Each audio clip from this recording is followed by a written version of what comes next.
And today our topic is characteristic of organic solidarity. आज हम organic solidarity यानी कि जो सावयवी एकता होती है उसकी विशेषताओं के बारे में पढ़ेंगे। इससे पहले हमने व्हाट इज़ ऑर्गेनिक सॉलिडारिटी, सावयवी एकता क्या होती है, इसके बारे में डिस्कस किया था। आज हम सावयवी एकता की विशेषताओं के बारे में जानेंगे।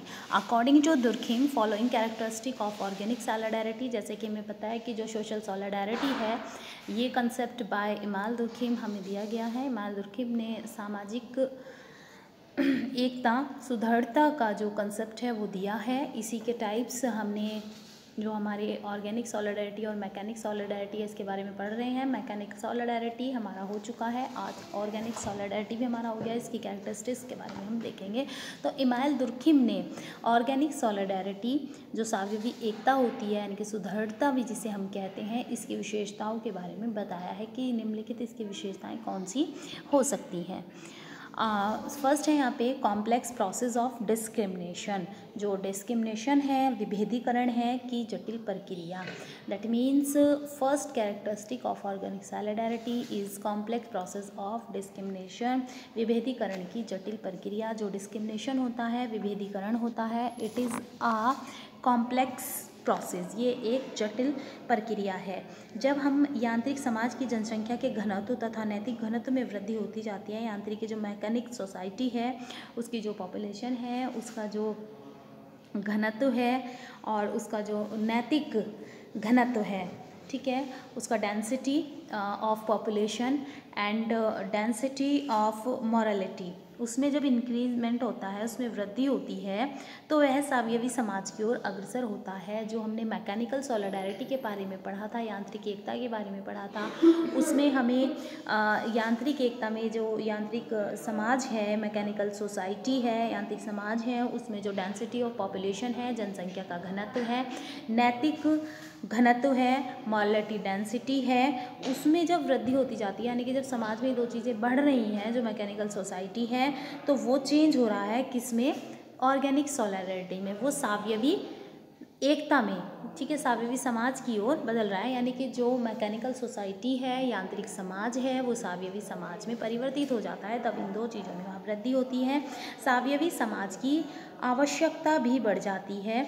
जो ऑर्गेनिक सॉलिडारिटी सोसाइटी है, ऑर्गेनिक सोसाइटी है, उसकी आवश्यकता बढ़ जाती है। सोसाइटी में जो आवश्यकताएं दिल्ली नगर की हैं, यानी कि जो नीड्स हमें metro cities like Delhi, Mumbai मिल रही हैं, वो जयपुर नगर की नहीं, यानी कि same needs of population. That means ये कहना चाह रहे हैं कि जो नीड्स हमें मिलेंगे कि जो पॉपुलेशन है, जो अकॉर्डिंग टू देयर सोसाइटी, जो नीड्स, जो आवश्यकताएं हमें दिल्ली में मेट्रो में नज़र आ रही हैं, तो हम उन्हें जयपुर पे इम्प्लीमेंट नहीं कर सकते हैं। यानी कि एक सोसाइटी की नीड्स के अकॉर्डिंग हम दूसरी सोसाइटी को उसमें इंक्लूड नहीं कर सकते हैं। ऐसे समाजों में विशिष्टीकरण भी बढ़ जाता है, स्पेशलाइजेशन इसमें बढ़ जाता है ऐसे सोसाइटी में, जिसके परिणाम स्वरूप विभेदीकरण बढ़ जाता है, डिस्क्रिमिनेशन भी बढ़ जाता है। तो ये कहना चाह रहे हैं कि compare then mechanical society, in organic society the discrimination process is increase, यानी कि सावयवी समाज में यांत्रिक समाज के मुकाबले जो विशेषीकरण है, विभेदीकरण है, वो बढ़ जाता है। श्रम विभाजन की वजह ही विभेदीकरण के माध्यम, यानी कि जब लेबर क्लासिफिकेशन है, लेबर डिवीज़न है, उसमें जैसे जैसे वृद्धि होगी तो जो विभेदीकरण है, डिस्क्रिमिनेशन है, उसमें भी वृद्धि होती जाएगी। नेक्स्ट है इन सोसाइटी इंक्रीज डिपेंडेंसी, समाज में अन्योन्याश्रित्य में वृद्धि, यानी कि जो ऑर्गेनिक सॉलिडारिटी होती, ऑर्गेनिक सोसाइटी होती है, कंपेयर देन मैकेनिकल सोसाइटी, जो डिपेंडेंसी होता है वो इन सोसाइटी में बढ़ जाता है, यानी कि मैकेनिकल सोसाइटी के मुकाबले डिपेंडेंसी की जो क्वांटिटी है वो इस समाज में ज़्यादा पाई जाती है। ऑर्गेनिक सोसाइटी में लेबर डिवीज़न और स्पेशलाइजेशन की वजह से कार्य का विभाजन कई इकाइयों में, यानी कि जो लेबर क्लासिफिकेशन है वो कितनी सारी यूनिट में हो जाता है ऑर्गेनिक सोसाइटी में, लेकिन ये सभी यूनिट्स फंक्शनल फॉर्म में एक दूसरे पर क्या होती हैं, डिपेंड होती हैं, यानी कि एक दूसरे से इनका कनेक्शन होता है। फॉर एग्जांपल कपड़े के कारखाने में, यानी कि कोई फैक्ट्री है, मिल है क्लॉथ का, कपड़े का, तो उसमें धागा बुनने और उसमें जो कलरिंग का वर्क है, उसमें वीविंग का जो वर्क है, वो सारा आप कपड़े बनाने के लिए दूसरी जो इससे अलग जो यूनिट्स है वो उसमें रहेगा। इसमें कपड़ा बुनना, इसमें छपाई होना, इसमें सब चीज़ें जो हैं अलग अलग डिपार्टमेंट्स के थ्रू होता है। लेकिन ये सभी डिपार्टमेंट्स भले ही सेपरेट हैं लेकिन एक दूसरे पर डिपेंड हैं। एक का वर्क तभी आगे बढ़ेगा जब दूसरा जो पीछे से है वो होकर के आ जाएगा। नेक्स्ट है डेवलपमेंट ऑफ डिफरेंट बिजनेस, विभिन्न व्यवसायों का विकास।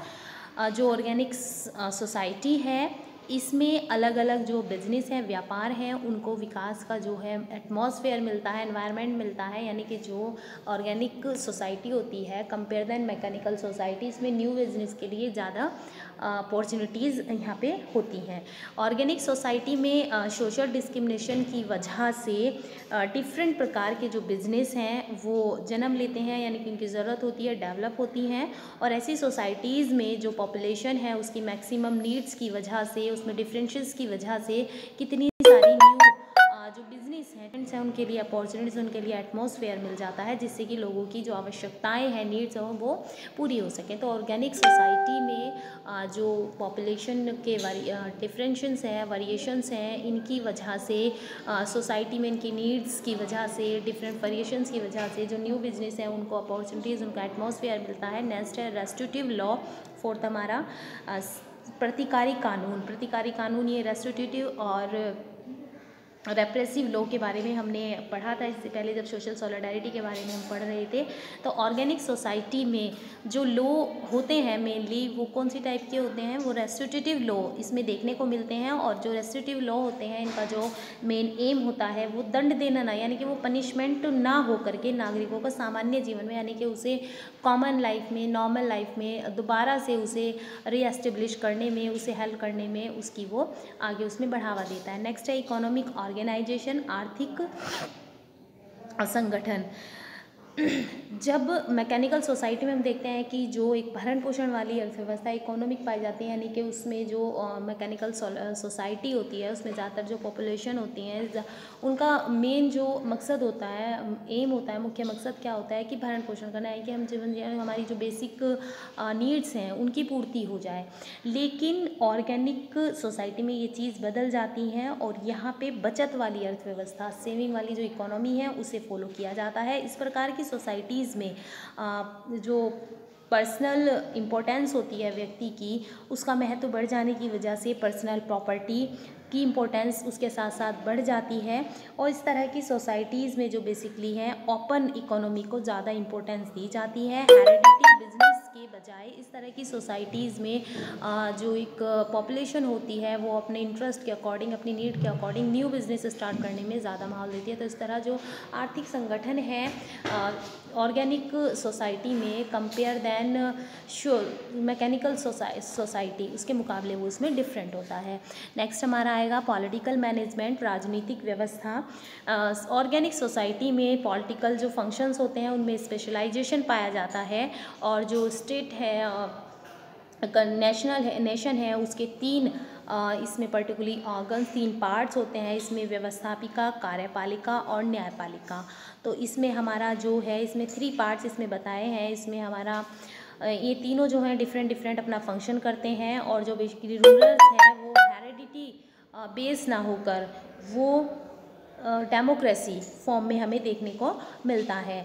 और इसमें ऑर्गेनिक सोसाइटी में जो पॉलिटिकल अरेंजमेंट्स होती हैं वो बेसिकली एक फॉर्मल फॉर्म जो है वो उसे एक्सेप्ट कर लेती है, उसे अज्यूम करती है। और उसके जो अकॉर्डिंग सोसाइटी का जो फंक्शंस ऑफ पॉलिटिकल अरेंजमेंट्स वो डिफरेंट होता है। अब रिलीजियस ऑर्गेनाइजेशन, धार्मिक संगठन। सावयवी समाज में धर्म के क्षेत्र का विस्तार हो जाता है। दैट मीन्स जो ऑर्गेनिक सोसाइटी होती है इसमें जो फील्ड ऑफ रिलीजन है ये क्या होता है, काफ़ी एक्सपेंड हो जाता है, बढ़ जाता है। इसमें एकेश्वरवाद और बहुदेववाद का जो है संक्रमण इन्फेक्शन, ये चीज़ें इसमें बढ़ जाती हैं। और इसमें बेसिकली गॉड का पर्सनलाइजेशन, प्राइवेटाइजेशन हो जाता है, रिलीजन्स का यूनिवर्सलाइजेशन हो जाता है। और ट्राइबल्स जो हैं बेसिकली इसमें जो हम कहेंगे कि पैट्रियोटिक जो वो उसमें हमारी जो फीलिंग होती है उसका लॉस हो जाता है। और यहाँ पे स्थानीय धार्मिक विश्वासों का स्थान, रिलीजियस जो एरिया वाइज जो बिलीव्स हैं उनको विश्ववाद यानी कि उनको इंटरनेशनल लेवल पे वो इंक्रीमेंट उन्हें चेंज कर देता है। कलेक्टिव रिप्रेजेंटेटिव, सामूहिक प्रतिनिधान।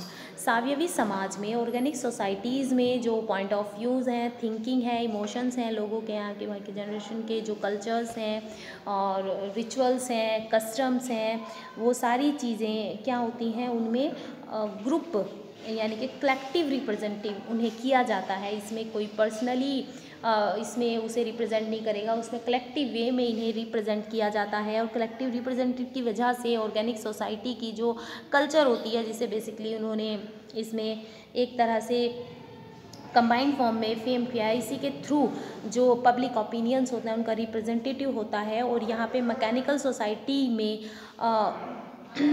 कलेक्टिव रिप्रेजेंटेटिव में वही चीज़ सेम जो है ऑर्गेनिक सोसाइटी में कौन ले लेता है, इसमें कलेक्टिव रिप्रेजेंटेटिव, और मैकेनिकल सोसाइटी में कलेक्टिव कॉन्शियसनेस। इसमें ये चीज़ें दोनों में डिफरेंस पाया जाता है। तो ये हमारी कैरेक्टरिस्टिक्स थी ऑफ ऑर्गेनिक सॉलिडारिटी, सावयवी समाज की।